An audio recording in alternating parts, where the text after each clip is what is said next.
Hey everyone, this is Charlie the Plug, your host of the Detroit Metro Plug podcast, powered by Empower You Ventures. Don't forget to subscribe so you too can be a part of the biggest empowerment network on YouTube and Facebook. We bring you weekly interviews of Detroit difference makers in the area of entrepreneurship, community involvement, also reaction to business news and community news. This does not happen without your support. Thank you.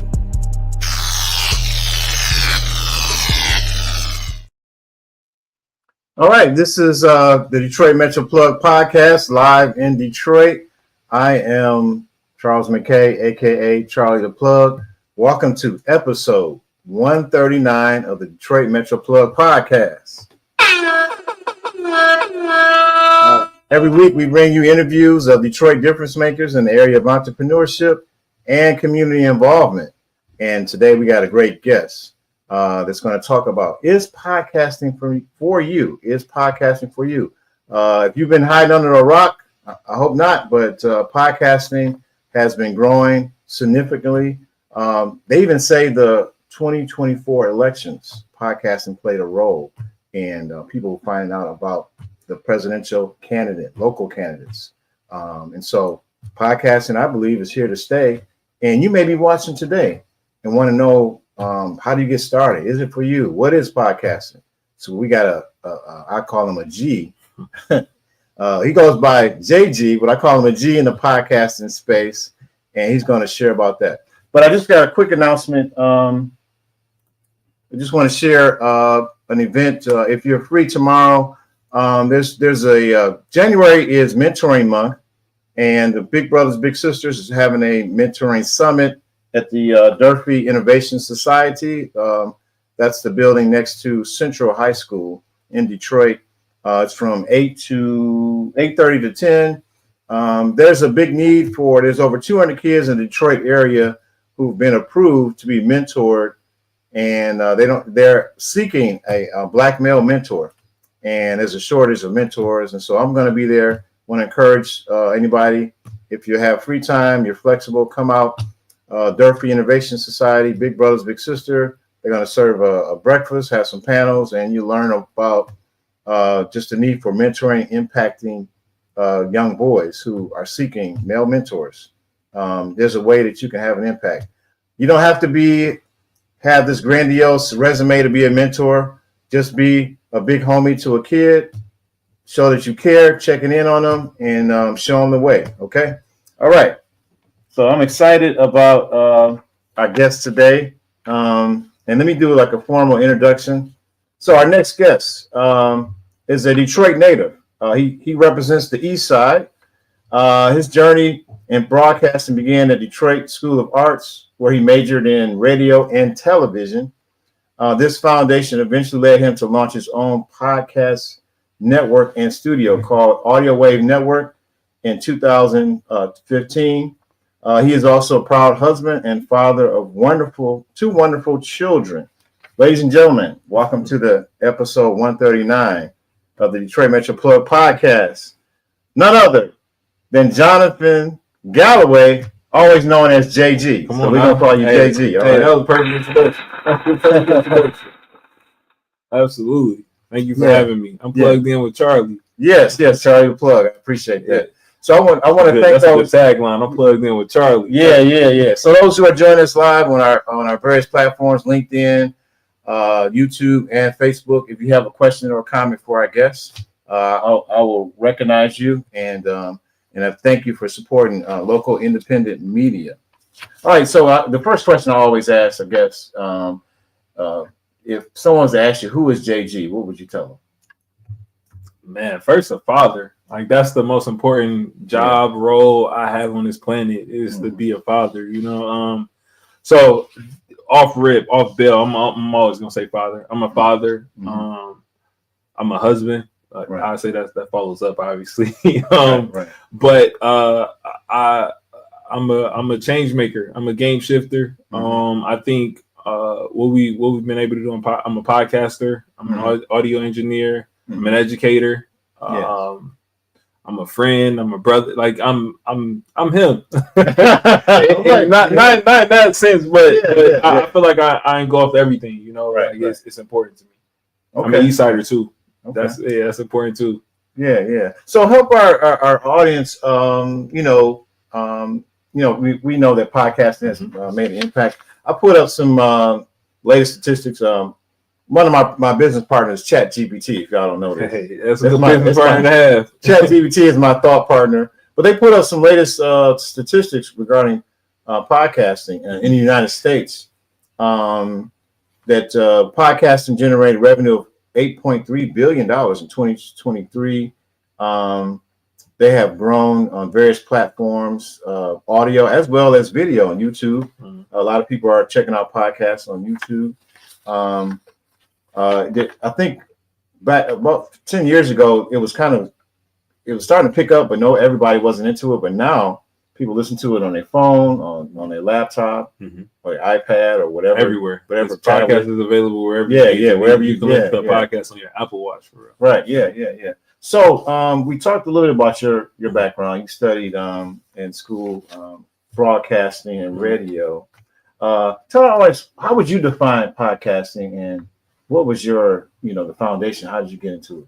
I think podcast is any sort of on-demand audio. So any on-demand audio that you can access, to me, is typically a podcast, especially when it's talk, like it's talk radio, talk, that's a podcast. Like that's the bare bones of a podcast. I think the definition of podcast has evolved. I think it engulfs so many more things. Like this is a podcast, even though we talk about all the time that you don't release this is a podcast, this is a conversation that's taped for the consumption of people for entertainment or knowledge. That's a podcast. Right. How I got into podcasts, it's this story of basically, like, when you get sick or ill, like typically it's bad. Like you go through things, you go through changes. I got sick. I was really sick at one point, and I was stuck being inside. So this is 2014, 2015. Right. I don't really have my movement is limited, so I have limited things to entertain me. It was then that I kind of discovered podcasts to kind of keep me engaged and keep me entertained. Yeah. That's dope. And so you started with doing radio. Did you want to go to be a I don't know, say a DJ? Oh, you radio? You mean like how I started in radio? Yeah. How did you? So radio. I started in radio and television. At DSA, you have to audition to get in. Okay. I wanted to be a theater major. Okay. And it just so happened that my first year coming in, they actually got rid of the theater program and transitioned it to radio and television. So technically, I was going to act. I wanted to. You wanted to do theater? I wanted to be an actor. I wanted to be I wanted to be on stage. So right. It was just serendipitous that it kind of switched for that, and my focus changed to radio and television. Okay. Yeah. I didn't know if you had any influences in radio. I've always, I think growing up, everybody I grew up on Mr. Chase, Coco and Foolish in the morning. Right. So in the morning, it's that was and then my friends actually started working there. So it was definitely I thought about radio at some point. It's just hey, I think I have a personality. I think I have some energy that can kind of go some places. So that was always on the top of my head, but never tangible. You don't think all right, out of everyone in the city, they're going to pick me. Right. Wow. Okay. So you originally started in theater, got into radio. Now I'm showing my age. So you said you grew up listening to Foolish and Mr. Chase. So I grew up listening to Mason. Oh yeah. All those characters. So. Yeah, absolutely. That's another. That's a staple. But absolutely, yeah. That's good. Detroit radio legend. Yeah. That's awesome. So when you kind of define what podcasting is, it's an audio version of a conversation or a learning experience for public consumption. Yep.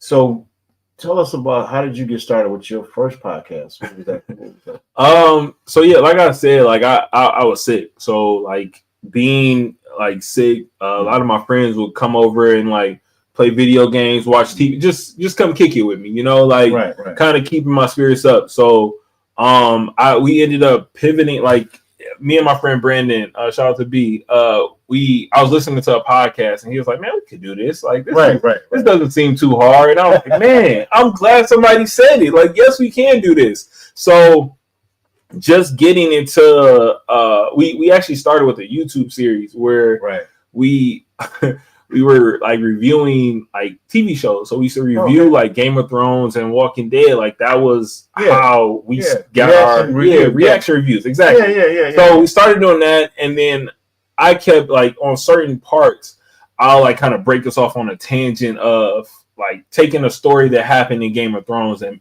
turning it into like, well, what would you do if you found out the lady you love was like having sex with her brother? Like, any of these things that kind of happen on these TV shows, I would take it and pivot it. So that like naturally led to us starting a podcast over time. Like we had like little shorts that we do and release them on our YouTube channel, like Valentine's Day specials or Christmas or holiday. So it was like we formulated this podcast called NWP. Niggas with a podcast, NEGUS. Right. Wow, that's dope. That's dope. 2015, July. Okay, so y'all was just like, hey, you just kicking it with your boys, your friends, and he was like, man, when y'all was listening to something, like, man, we can do this, and absolutely started out doing reaction reviews, and then it led to these conversations. It really, I think the transition, like this is probably 2014 when we started those kind of reviews and stuff like that. And in 2015, it's like, hey, let's just go full force into a podcast and make it work that way. Now, how did you bring your experience in your understanding of radio engineering? Yeah, I had no experience using. So how did you learn how to there's a whole back part of the production that people don't know about, like microphones and mixers, and cameras, and a good audio, and how to edit audio. I'll tell you, our first podcast episode was on a camcorder. Like it was like camera just like this. We just put the lens over it. Yeah. And we went from that, like putting the lens on that camera and just taking the audio. Yeah. Like that's what so it's like really we could have just like nowadays we could have just took the video and put the video out, but that was kind of a part of how we got our start was there. And then we uploaded it to YouTube. I didn't know about, SoundCloud or Spotify or Apple. Well, Anchor. Actually, Anchor wasn't out. Spotify podcast didn't exist. No. Again, this is early. All it was when did Audacity come? No, Audacity was just software. Yeah. So the only thing we had was Apple Podcasts, and then you could put it on like iHeart, Google, but you had to kind of know how to do those. Yeah. It's like this is before. If you use any type of platform software, it's like Anchor or Buzzsprout. It's very easy. Like you just upload and then you just it goes everywhere. It goes right through an RSS feed. Yeah. But at this time, there wasn't nothing like that. The only thing we had was SoundCloud. So you had to upload to SoundCloud, then take your SoundCloud RSS feed and manually go enter it into all those sites. And SoundCloud was your hosting platform.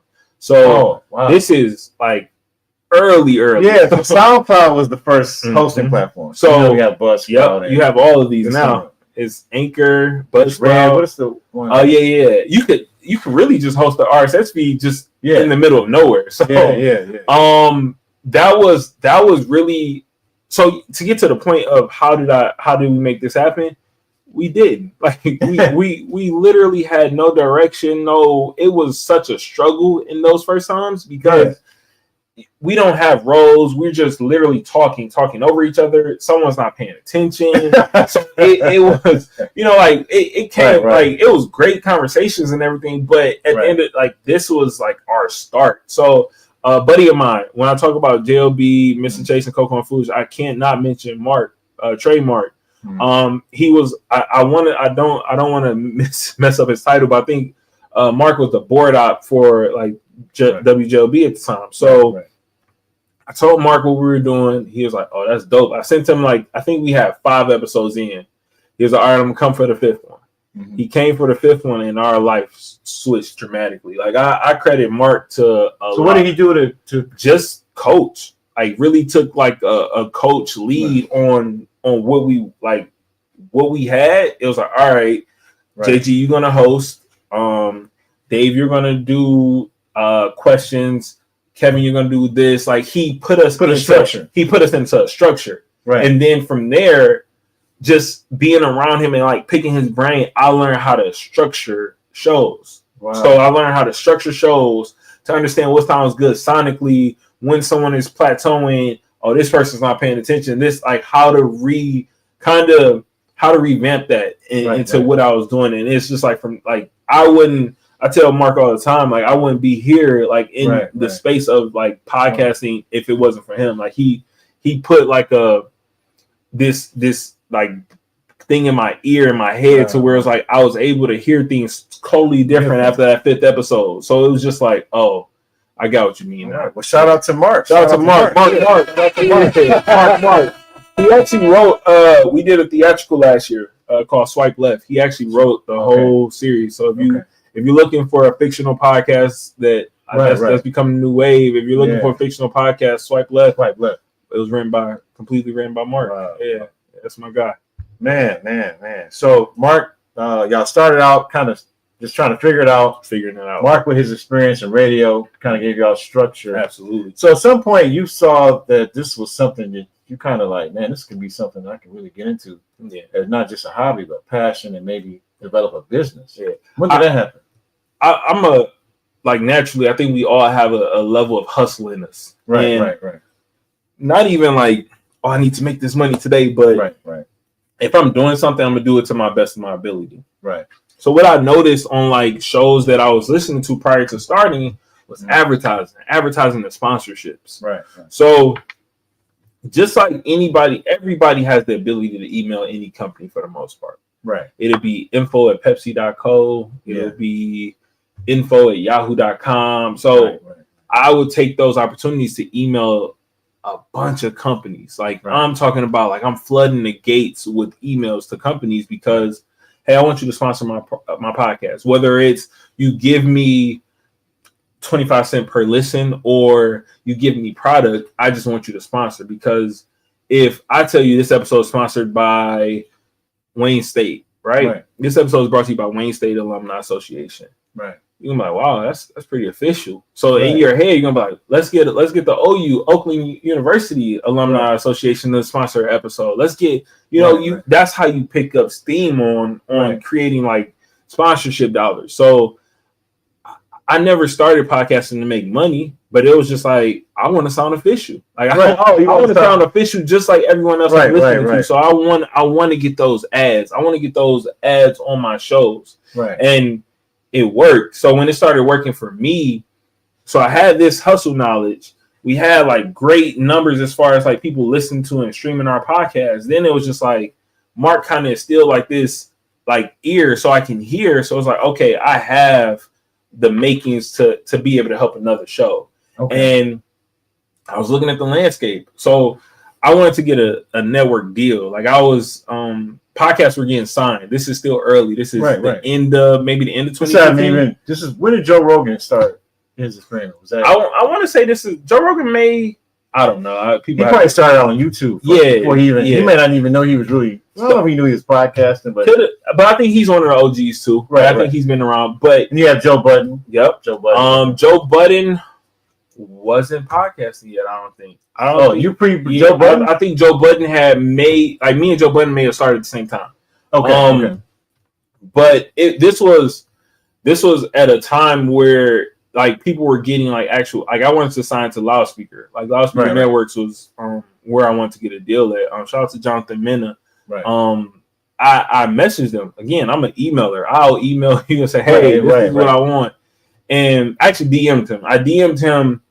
And told him, let's start show, take a look, let me know what you think. If you got any advice, I'm in Detroit, but at the time, Loudspeaker had like Combat Jack show, Lip Service with Angela Yee, Brilliant Idiots with Charlemagne the God and Andrew Schultz. So at the time, they were looking for celebrity shows, like bringing up the celebrity shows. So cool, I understood it. But he posed a question to me. He was like, we're setting up these satellite studios. how many podcasts you got in Detroit? And it clicked like, wait, nah, like I can't. In my head, what I thought he meant by that, and it could have been taken wrong. What I thought he meant by that was we're going to start a network in Detroit. We're going to start a loudspeaker network in Detroit right. and sign all the talent there.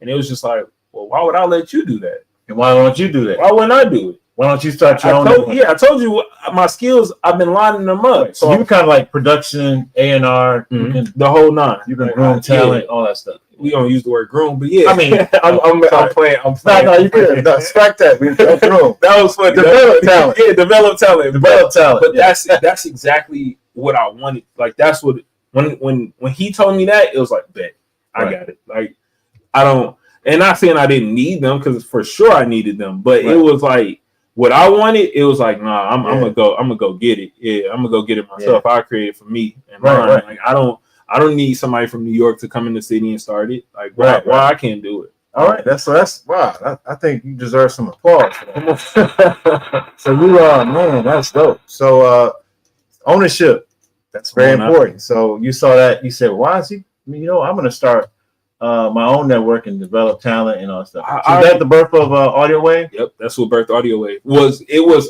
actually. I had just had a kid and he told us that we need to come out to New York for a while, and I was just like, I can't do that. But it was that was what really put the battery in my back to be like, I just go out and get it myself, and start a network. And I knew people that were either trying to start a podcast or looking for a studio to record, and it was just like, okay, I need to, because we were recording in my friend's basement. Like we didn't have a studio yet.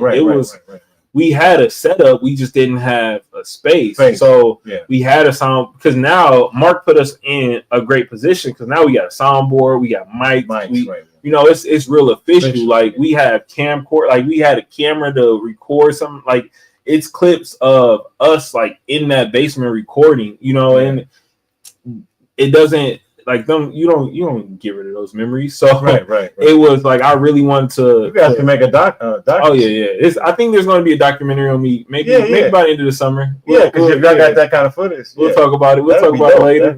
Shout out to those guys. Shout out to you guys. Great group of people. Oh man.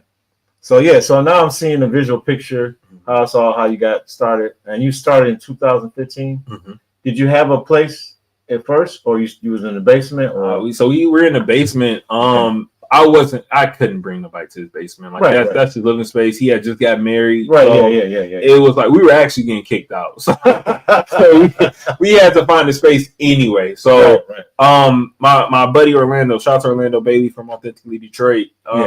He's like, I always talk about being from the East Side. Orlando is the mayor of Detroit. So I called Orlando and said, hey, I need a space. He partnered me with Glenn Urquhart at the Detroit Artist Test Lab, and that's where like I went in that. It was a room. It was a very small room. It was wood paneling over the room. It was like full of. It was a storage closet, and I was like, oh no, I'll take it. I seen the vision immediately. I'll take it. Oh man, that's dope. Absolutely, that's dope. So you kind of gave a backdrop of how you got into it, and I'm assuming during your journey you've learned not just on how to develop talent, but just the technical side of like editing. Now, what was the software then? Was Audacity? Audacity. Was that okay? Yeah, it was still Audacity. All right, so using Audacity. I use GarageBand because I'm an Apple person, but I understand it. Yeah. But there's different things. So you're doing that. You laid out the vision. Now, was there original? Did you have partners at the time, or was it staff? Yeah. So, Brandon, shout out to Brandon, who we kind of started out in his basement. Yeah. Definitely was the fuel behind me to push like this whole thing forward. So shout out to Brandon. As far as staff, I got Courtney. Like she's like my engineer. I got Joe. She helps me engineer as well. Right. So it's really, I'll say it's a one-man show, but I got a lot of support. Like I got a lot of people I can lean on at any given moment. Okay.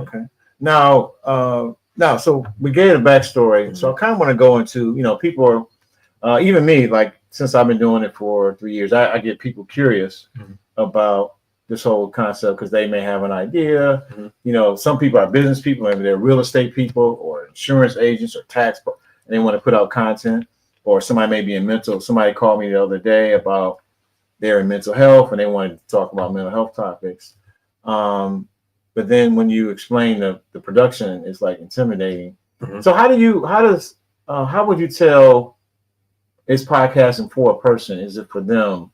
What tips or advice would you tell? Is it for everybody? You know, no, do you have to have a business plan? You don't. I don't think you need a business plan at all. Like okay.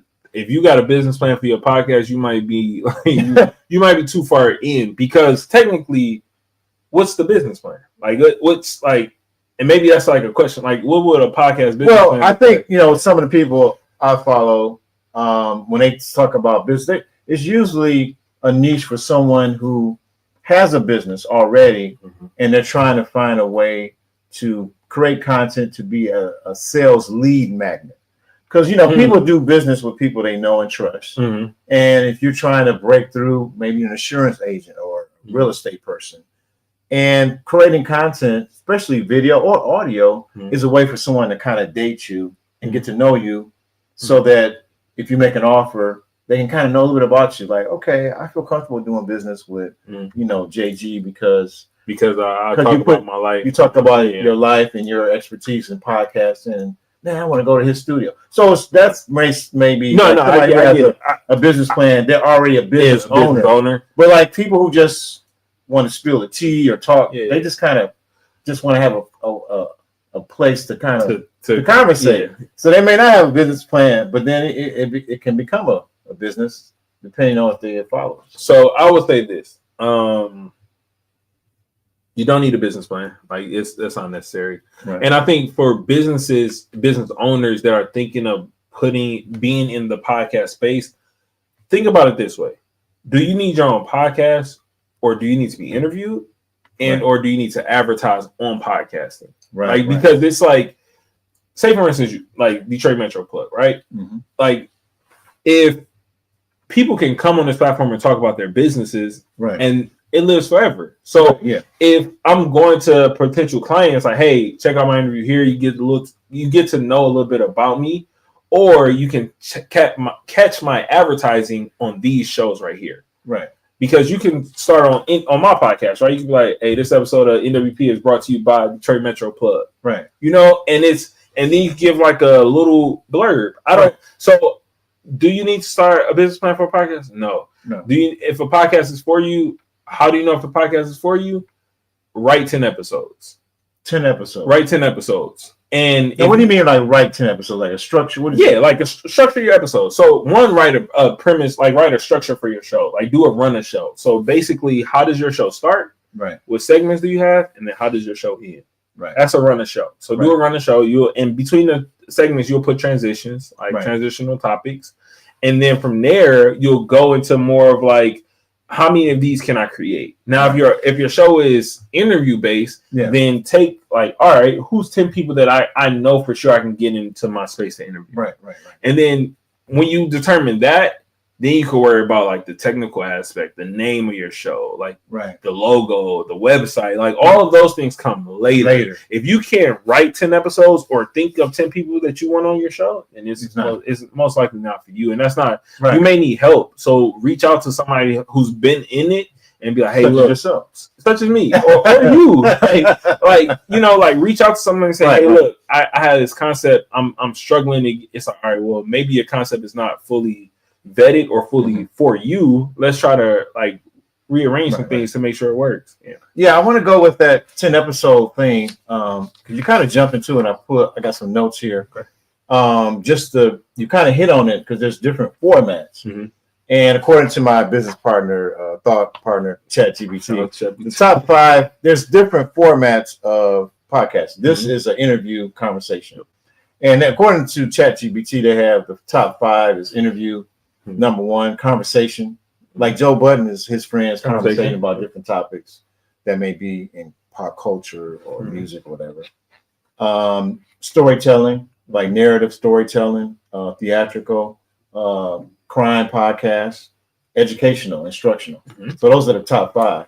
So I guess if podcasting is for a person, they probably got to think what if they write 10 episodes, what's the style? Is it interview? Is it blogging? Absolutely. Is it blogging? Or... That's even before you get to the interview. I mean, even before you get to the 10 episodes, like you need to do that first. You know, like that's not something easy to do. Like to really focus on, all right, what do I want to talk about? Right. Who do I want to talk to?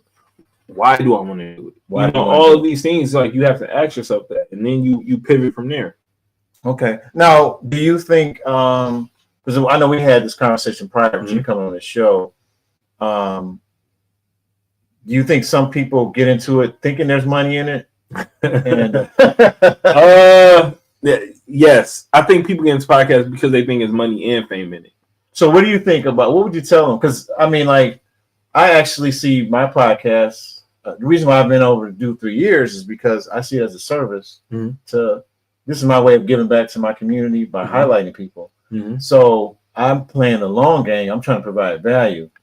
But I've seen people who they think it's money. Maybe they see a unicorn and they do it in 10 episodes. They're not even into them because they're like, oh man, where the money at? Where the money at? But especially if you're recording in the space, like if you come to my studio, you're paying money. You're paying money. So it's almost so. Is there money in podcasting? Yes. Yeah. Is that something that the average person should seek out in the first 10 episodes? Probably not. Like you don't, unless you have a brand already. Like if you're a socialite or influencer and you have a brand already, then it's like, yeah, this could be a good pivot for you because you have things following you already. So that way it's like you can take that chance and take that opportunity to be like, okay, I have this company already sponsoring me. Greektown is sponsoring me to be an influencer. Let me see if Greektown will sponsor my podcast. You know, so it's like taking things that you already have. So I'll tell people don't get into podcasting. There's money in it already, unless you're that type of hustler. Right. And when I say that type of hustler is, how many people you know that own a business, Charlie? With this podcast, probably I've interviewed 130, at least 100 plus people. Yeah, 138 people. 138 people. Yeah. Yes. If you ask 138 people, would they sponsor your podcast for $20? Would they say yeah? How many of them will probably say yeah? Yeah, I've gotten sponsors. Yeah, so $20, you know, $20 is nothing. So it's like if I can get 100 of those people to tell me yes, you made money podcasting, right? Like it's not you're not reinventing the wheel. Right, like it's literally people think that you have to go through like that you're going to get paid by YouTube. That's not where your big money is. Yeah, that's not big money. Anyway. Your big money is coming from. Are you selling your content? Right. Like there's places you can actually what's the Joe Budden uses it all the time. What's it called? Patreon. So you have subscription. You have subscription in a certain episode. We have special content. Yeah. Exactly. So we can monetize it. If you're selling your content that way, or if you're like really hustling and going through your call list and be like, all right, who can I get to sponsor an episode this month? Right. It's not hard. Like I mean, maybe in this economy, but but to be honest, like if someone called me and say, "Hey, can you sponsor my podcast episode this month?" Absolutely, like let's do it. Like let's make it work. What is because I've done like beta testing with my own platform. Is there a recommended following in terms of when they ask for your analytics, like how many people are subscribed, how many followers you have?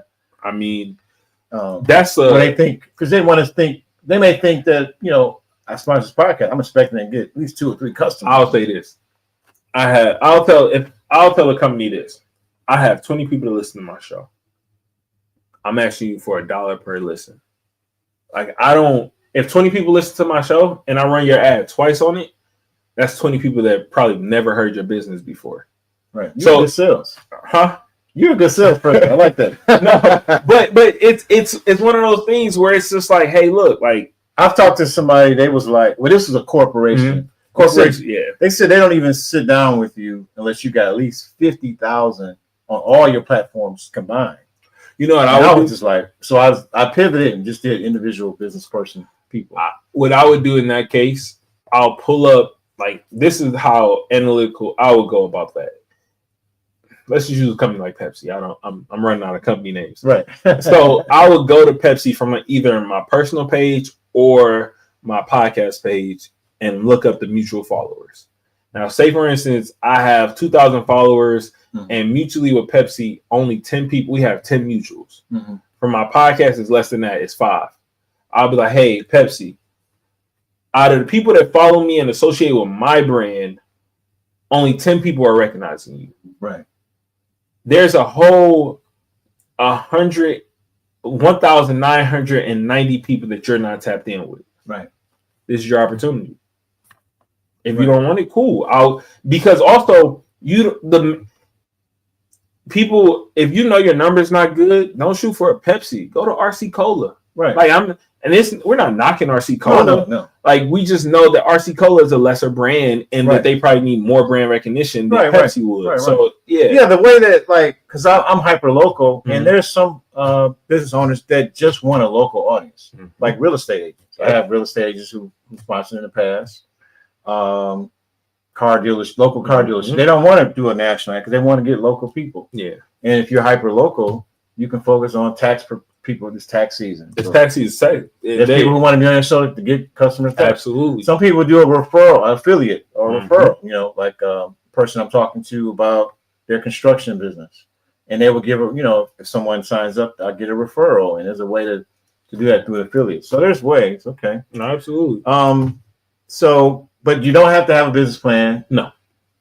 You got to be something that you're interested, passionate about. Also, 10 episodes. Also, this. People be so in a rush to get business documents on their podcast. I understand. What do you mean, like register LLCs? Slow down. Like it's okay. Anybody can take anybody's name. Like unless it's like completely trademarked. Most of the times you can use someone's name on a podcast. Right. I don't know when that will change or if it will ever change, but it's just like slow down with like spending unnecessary capital when you can invest in your show. Okay. Yeah. So tell us, you kind of gave kind of answered the question. It's podcast for you, kind of ask those questions. Can you do 10 episodes? What's the format? You don't got to follow all this paperwork. Just get out, put the content, get your reps in. Play the long game. I would assume, if you're just trying to get it for money, it may not work out. You got it could work out. Yeah, depends on your hustle. Person. Yeah, if you're that person, go ahead, get it done. What tips would you share with people how they can be successful in it? Write your episodes. That's and when I say write your episodes, it's like Charlie, I don't know how far you got down the line or how many people that like your next 5 or 10 guests. Right. But I always tell people stay ahead of the curve. Right. If you know that, hey, I only got 1 episode in the tuck as far as my content, like the things I'm thinking about, then you should probably get more out. Stay consistent. Like it's people are going to look for you. I don't care if you record once a month. People are still going to look for you. Yeah. So I always tell people when you get into the seasons conversation, it kind of you lose your audience a little bit. Oh, you mean like I do know some people they do. It's like. So they take a break and they do the seasons. I do take a month off or so, but I just try to be consistent. And that's fine. Like I'm talking about where it's like, I was just having this conversation last week, but it was just like when you go to like all right, this is season 8 and you only have 20 podcast episodes. Yeah, how did we get here? Like, how we get to season 8? What are we doing? 1 episode per season? So it's just make more sense. So it's like you could go into pockets of 10. Like shout out to Kingaye. It's a show. She's had a show called The Things We Don't Want to Talk About. Right. And she did 10 episode seasons. Just boom, 10 episodes. JG, I'm only doing 10 and then I'm out. I'm gonna take a break. However long her break was her break, but she stayed consistent with those 10 episodes. So she came every week with those 10. Right. It was those 10 and then I'm taking a break, which is fine because people can respect that. I know when to look for you. I know you're on break. I know you're coming off break. Yeah. What content you giving me and then it's also what content are you giving out when you're on break? Right. Cocktails with Cocktails is probably one of my largest shows, but they also stay very consistent with content. Mm-hmm. They never leave their audience hanging. Like it's an episode may be late, but they're never without an episode a week. Right. And they've been on break for 2 months. Right. So it's like they still have episodes in the chamber that they're releasing.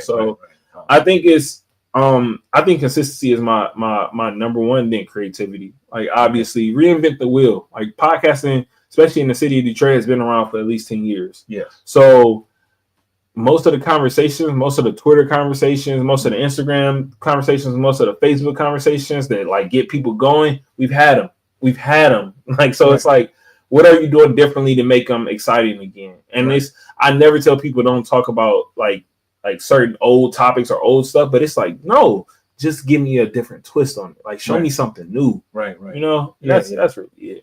All right, so we're going to transition to more specific, like what you do with Audio Wave, how people connect with you, some of the shows. So I'm going to do this quick announcement, and then we'll go and dive into deep detail. We'll show the website and some shows. What's up, everybody? It's on live. I'm sorry. I feel like nobody made. I'm so engaged in the conversation. Yeah, nobody. Yeah, thank you for those who join us live, supporting independent media. Please like and share, subscribe, and if you have a question or comment, go ahead and put it in the chat. Hey, Detroit. Are you a Detroit area small business owner, entrepreneur, leader of a nonprofit organization, or a business service provider? And are you looking for ways to share your product, service, or your programs with a local Detroit audience? Let us help you increase your reach by becoming an ad sponsor with the Detroit Metro Plug podcast powered by Empower You Ventures. Our weekly video podcast is a growing local feature on YouTube, Facebook, and LinkedIn that focuses on local business and community news. This gives you a chance to connect with local Detroit customers or clients. We offer cost-effective ads to fit your needs.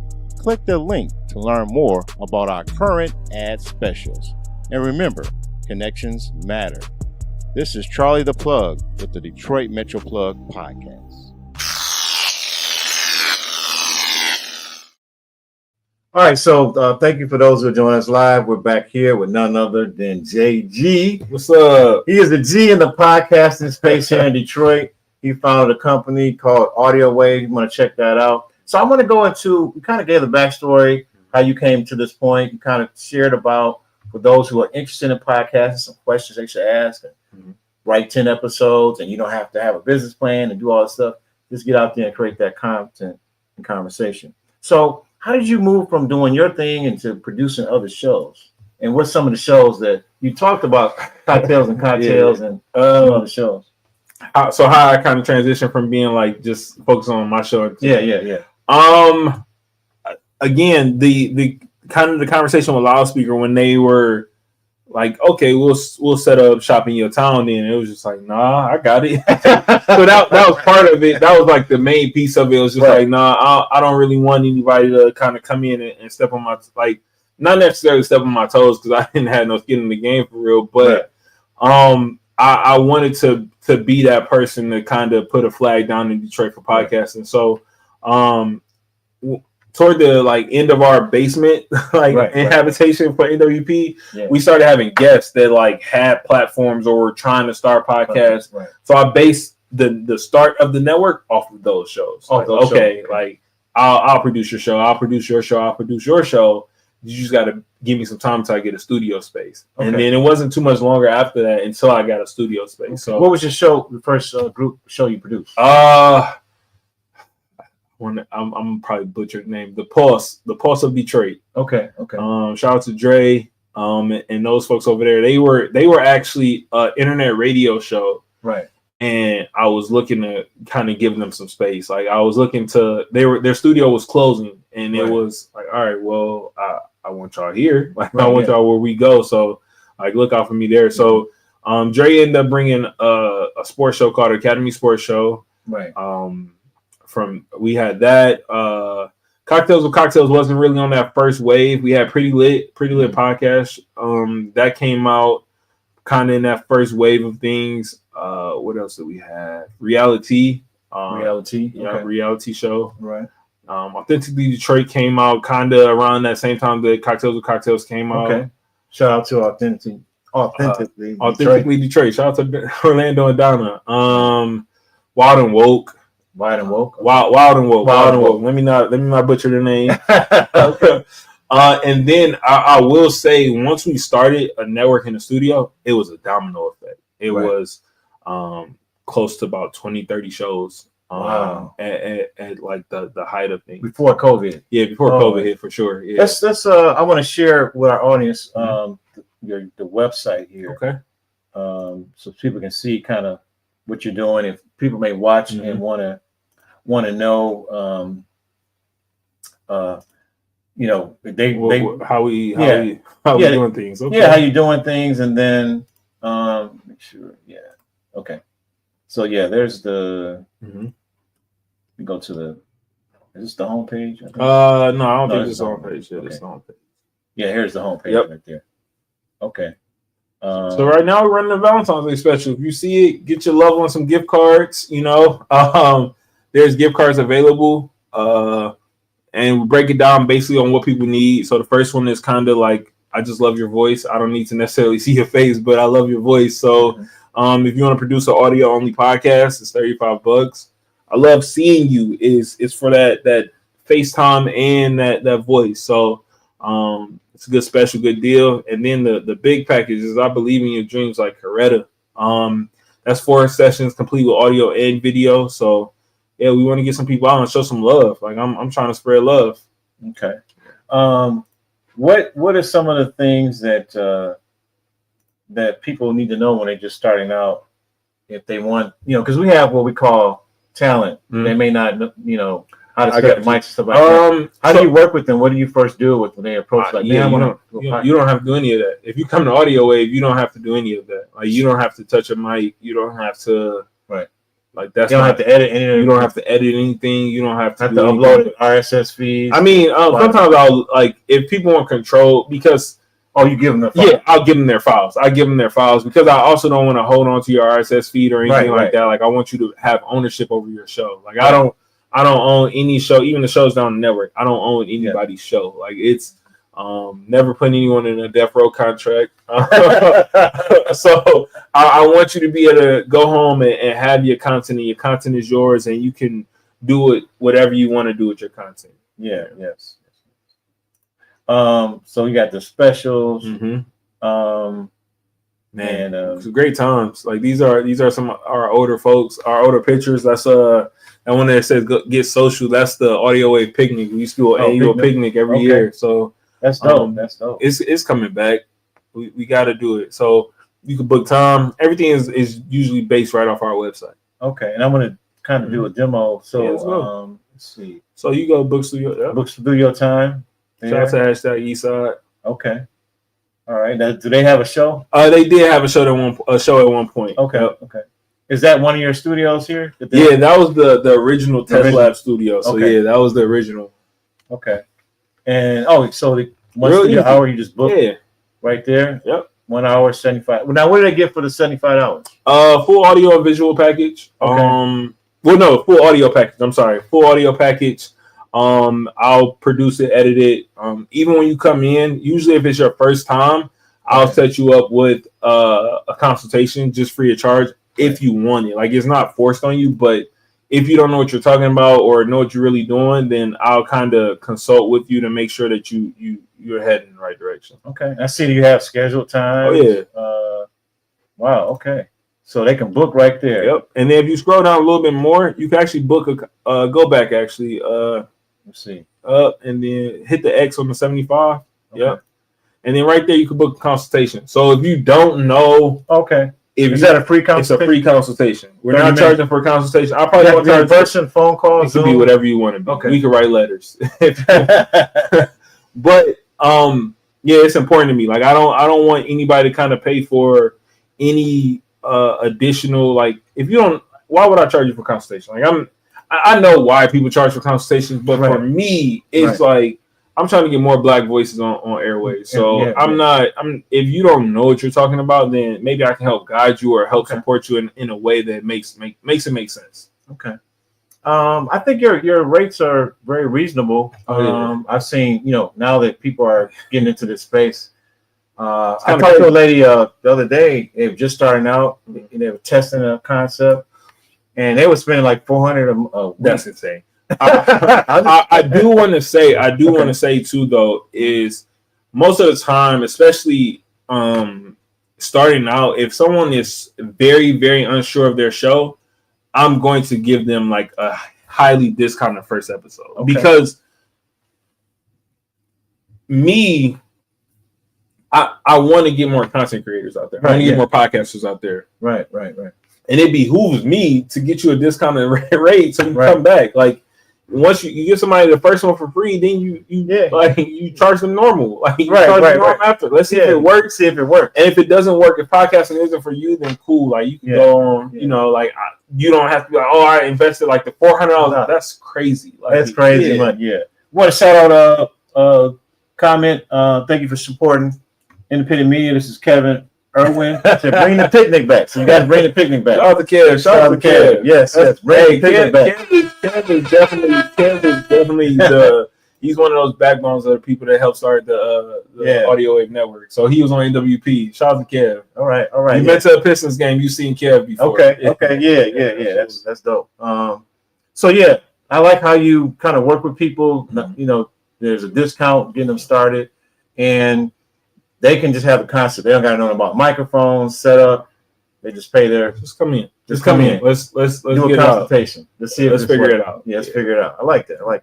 And they just I want to share the slide here, and so they can just reach out to you. Absolutely. To the website, email, follow you on Instagram. Yep. So that I'm looking at the screen now. It's like it's dope. It's dope, but it's like, damn, I'm just staring at the screen. Like, yep, that's me right there. But no, email me.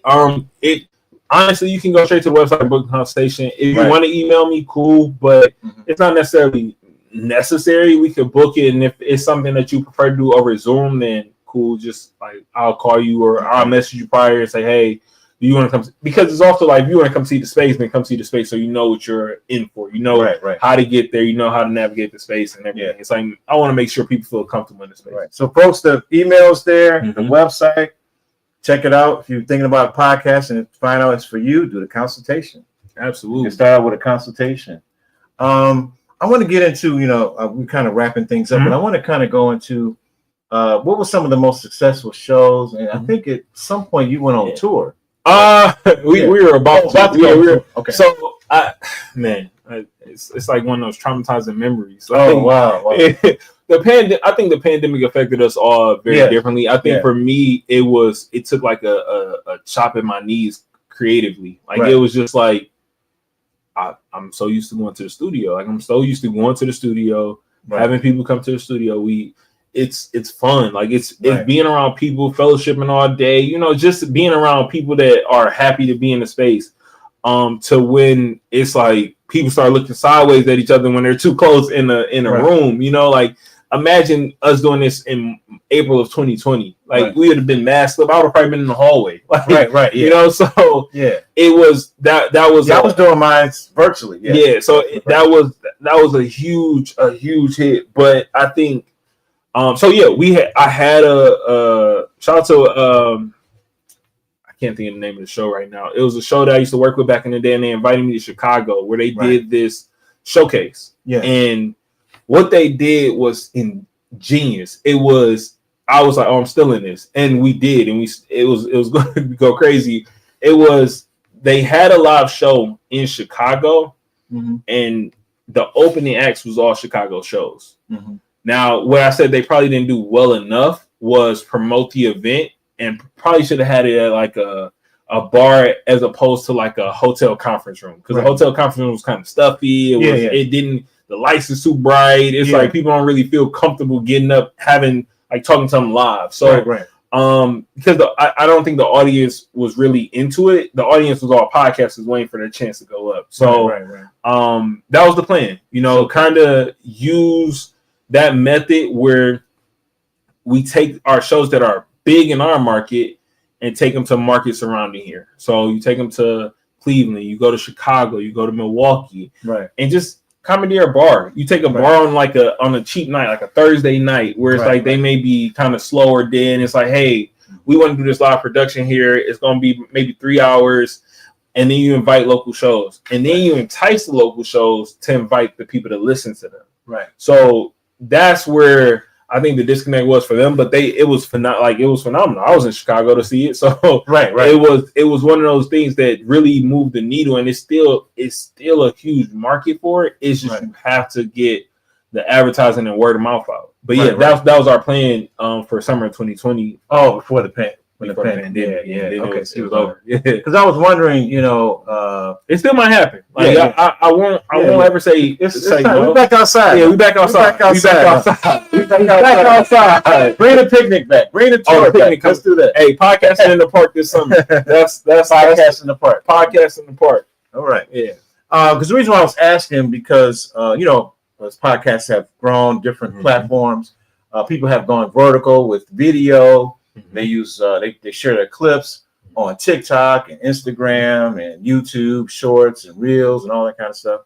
And I was just wondering if you're a producer and you're giving production,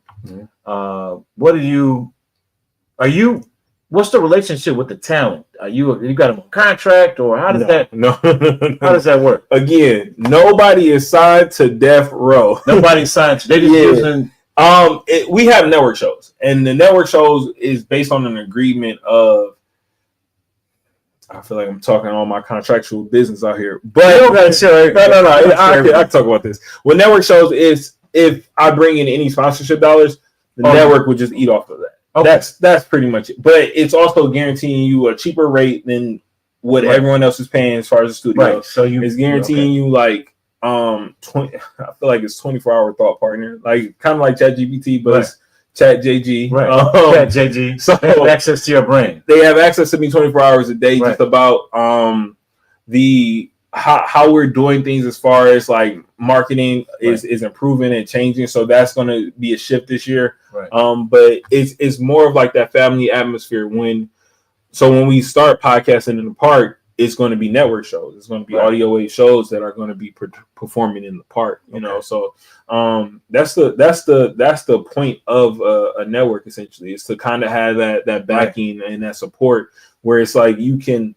kind of take your hands off and be like, all right, they got it for me. Okay. All right. So you provide that the structure, the space.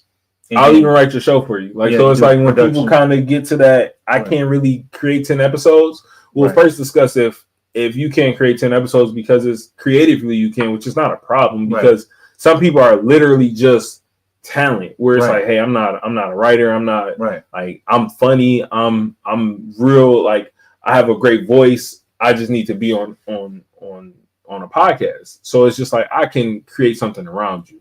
Okay. That's good. That's good. And wow. So it sounds like you kind of give them the freedom to have some independence. Absolutely. Which you kind of guiding and providing. Yeah, I don't legally own anybody's show because I like, if say for instance, I decide I don't want to do this tomorrow. Right. I don't want it to be like we're tied up in court to separate and it's also just, I could be honest and tell you why I don't own anybody's show. There was a podcast studio they're still in business, but I won't talk about their name. Okay. And they used to put on the beginning of everybody's show, this is a blank, blank, blank show. The things that you hear on this show is not reflective of our studio or our network. And I was just like, well, why would you say it's your show? Like, or why is this clip in the front of someone's episode just because they paid to record it here? So it was just like, I always said, I don't want to own anybody's anything. I don't want I want people to have the freedom to be like, hey, I don't rock with JG no more. I want to go rock with Charlie the Plug because I like his energy better. Cool. It's not any sweat off my back. It's just I want people to be happy in what they're choosing to do. Like this is, to me, podcasting is one of the most relaxing and carefree forms of art you can do. It's like you can have a little cocktail, sit down with your friends and just talk. Right. You know, it's like that shouldn't be pressure of, oh no, we can't say this or we can't do it. It's like, no, like come have fun. Like I like your approach. Yeah, come have fun. You own the content. That segues to, if you don't mind me show this clip. Because it's kind of relevant to what's going on in the podcasting space. So there's this platform called Tonight's Conversation, and they build up. They did shows. Well, they did studio production first on love, relationship talk. and then they started touring, and they drew a big audience, and then there was kind of this fall. I'm going to show this clip and just get you to respond because the guy known as Ace Metaphor, I don't even know his real name, but his name is Ace Metaphor. Well, that's his stage name. But he shared a little bit about the business side of it, and because you absolutely understand the business, let me share this clip and get your response. A second. I like your lead up too, Charlie. That was fire. You asking me about all the tours. I seen it. I see where you was coming from. Yeah. Okay. So let's get this in here. Intention of tonight's conversation was never to not be that. Through the course of our 4 years, we've had over 100 castmates. Literally, these are 20, 25 people at a time coming to my home in Dayton, Ohio, for 3 days to shoot a full season of tonight's conversation. They would stay Thursday through Monday. And when I tell you we're talking over 100 people. 100 people that's been featured on our app, featured on the clips, and then we're talking about featured on our live shows. The one thing that I want to say is I stand on this. I have paid every single person. Oh, he adamant about that. Every single person that we have ever had on our podcast. Now, excuse me if there's some exceptions, okay? But the rule is every single I need to take person note. have been paid on the podcast. And if you speak to anybody that's in this business, it's rare that happens. I want you to know that's one of the things that I'm most proud of is that part. And the toughest part about moving forward and the toughest part about this process is that sometimes in order to get fresh voices into this building, sometimes journeys end. Sometimes contracts are not renewed. Sometimes people are not recasted. And I understand there's an affinity to those people. All right. So First thing, before I don't know what question about that, but first thing you can't say you pay people. I don't really listen to the nice conversation. I don't listen to and it's nothing against it. It's like I be having content overload, and I'm also married. I don't really we're talking about married conversation. It's like right. But what I will say is you can't say we paid everybody with a few exceptions because you didn't pay everybody. Like words mean things. You can't say I paid everybody with a few exceptions. Secondly, it's go ahead, Charlie. I'm sorry. No. You. I don't even know my second point. I don't even know what my second point was for real. Like, but the issue is some of the curators on there, the talent was complaining about not getting paid, but I think what I understood the business model was they were on a contract per season, and sometimes they didn't. They maybe decided, I don't know which side was the talent or the production, not to renew the contract. So they may wanted to get different voices. He said that they had hundreds of people coming through, and some people, got built up their personal brand to follow on Instagram and based TikTok, on based on being on that podcast, traveling, and all that stuff, and not having it renewed. They may have felt some kind of way. And some people may have chose to go their own way because they built up a following and wanted to build their own thing. But you said like you also taking food out of people's mouths, like be like in the most respectable sense of things. It's like I don't know how that really goes or how their show, like based on what he said. I know they tour, so if you're touring and you're a touring act, you telling somebody, "Hey, we're not going to renew you." It depends on the notice. Like how, Charlie, I think like eggs is like $10. Like it's like like have some space about it, or have some like coof about it, where it's like, all right, like if I'm not going to renew you, let me put you in a better position. To my knowledge, I don't have anybody that like they stopped working with me for like an issue. It's like people either they got tired of podcasting or it's like they moved or like. Right. I don't think it's like, oh no, I hate JG. I don't want to be here anymore. It's like, like I don't want your show around me anymore. It's like, no, that's not. But it don't sound like you have like nobody's really working for you. You kind of they're their own independent. They're their own independent, and I think You don't own their content. But it's also this. When you say you pay people, that's the second point I was trying to make. You're getting paid. Like as a whoever, I think he owns it, right? Yeah. You're getting paid. You're getting paid well because I know that these shows have tickets and ticket prices. Right. So yeah, you should pay everybody. Like there's never going to be a time that I'm going to speak somewhere and somebody got paid at the door and I didn't get paid. Right. That sounds insane. Like I'm talent. You pay talent. Like you don't like. And this is no offense to people that have panels or anything of that sort, but when you have a panel and you're charging $30 at the door, you charging that based on who's on your panel. Like they draw. So like you're drawing people out. So you come to Detroit. I don't know if him and Randy have beef, but if you come to Detroit and Randy is from Detroit, Randy should get paid more because like she's bringing more of an audience. Like, you know, like you're from Nova Scotia. How many people you know in Detroit? What's your Detroit followers like? So if we're the cities we're touching, I should be compensated like well, or I should be compensated a little bit more because you're bringing out my people. Like you're bringing out people that I know. So it's like I don't believe in getting paid off of people's like back for real. Like it's like we've had live shows.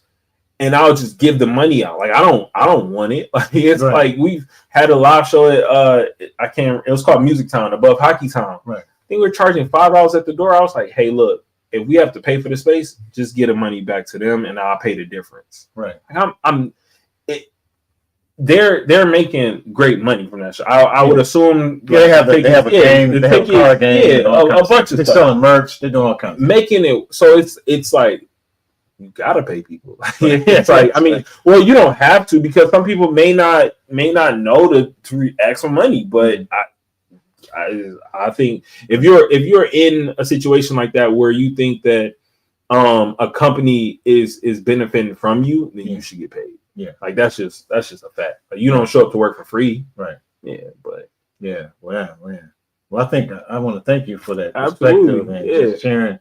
I mean, what you think? Like, am I wrong? No, I agree with you. I just wanted to get your and I know your thoughts. Like, I think personally, I think everybody. If I'm the business owner, if somebody's gonna take a loss, it's gonna be me. Every time, I want everybody to get paid. I want everybody to eat. I'm fine. I'm fine. Yeah. If somebody's gonna lose, if I'm not gonna get, I want everybody, the talent, the stage hands, the production people, the camera, the videographers, the people running the merch tables. The people creating the graphics to promote the street team, whatever we got, everybody should get paid, and I'll be the last to get paid. But that's just I'm cool with that. Yeah, that's my philosophy, and I'm glad we had this conversation so people can know your heart, and your interest your way, and hopefully that'll draw people that I'm really like people your way. I will say that I don't like the money is cool. I've made a ton of great money in podcasting, but I have a job, people, and I'm happy to have it. Like I'm happily employed. You know, podcasting is something that I like. We help shape the narrative in the city for it, and it's like when I'm finished, I hope I'm remembered for that. But I'm content. Like if I could make a couple $100, cool. But if not, cool. Like let's work. Like as long as it's not taking out too much time and effort from like my loved ones, then it's just like or costing me more money than it's bringing in. Then like I'm good. Like I'm happy to be a creator. As we close out, we want to make sure I'm going to show that slide again. People who are watching me. So those who are going to watch the replay and you're interested in podcasting for a consultation, you have no idea how to get started. Don't have any technical background, but you still want to have a conversation, want to put something out, at least start out with a consultation. So that's it. Email JG at Audio Wave Network. We're also going to have a just pull up and record day very soon, where we're just having people come in and test your ideas out. So if you don't want to do a consultation, you're like, I got it, I'm ready, but you want to have like people to come talk to you, then cool. Let's do it that way. Yeah, let's do it that way. All right. Any closing remarks or anything you want to share? Man, any announcements or anything? Create. Swipe right. Oh, we right here. Swipe. Charlie, keep switching up. Swipe right. Swipe right. The sequel to Swipe Left. The 10-part episode will be debuting on International Women's Day. It's it's written by women. It's based on a woman lead character. I'm sure I'm gonna be starting in there because I get my voice acting on. So please be in tune. Be on the lookout for that. Go listen to all Audio Wave great shows. Yes. Also Swipe Left. And man, keep doing your thing. Stay plugged in with Charlie. All right. Well, I want to thank you, man. I appreciate you being on this episode and sharing your passion. And I look forward for us doing some collaboration and doing something together. I do Charlie panel for free. That's the only one. Y'all not giving me on no panels for free if you charging at the door. Man, if I'm charging at the door, we got to take care of it. Listen, come on now. Yeah, we got to take care of talent. Well, that's episode 139 of the Detroit Metro Plug podcast. We're a pleasure to have Jonathan Galloway, known as JG, founder of Audio Wave Network. Make sure you guys check that out. If you're watching and you know somebody else who's interested in podcasting, make sure you check out Audio Wave Network. We'll have the information also in the show notes for those who rewatch on YouTube, so you can go to the website. So thank you for those who are watching. If you find value in what we're doing, please like and subscribe. Tell the algorithm. We want to trick the algorithm that positive informational content is important too, not just spilling the tea. Even though we talked a little bit about the tea. No, we got a little bit in there. But yeah, we'll see you guys next week. You guys have a good night, and thanks again for tuning in. Hey everyone, this is Charlie the Plug, your host of the Detroit Metro Plug podcast, powered by Empower You Ventures. Don't forget to subscribe so you too can be a part of the biggest empowerment network on YouTube and Facebook. We bring you weekly interviews of Detroit difference makers in the area of entrepreneurship, community involvement, also reaction to business news and community news. This does not happen without your support. Thank you.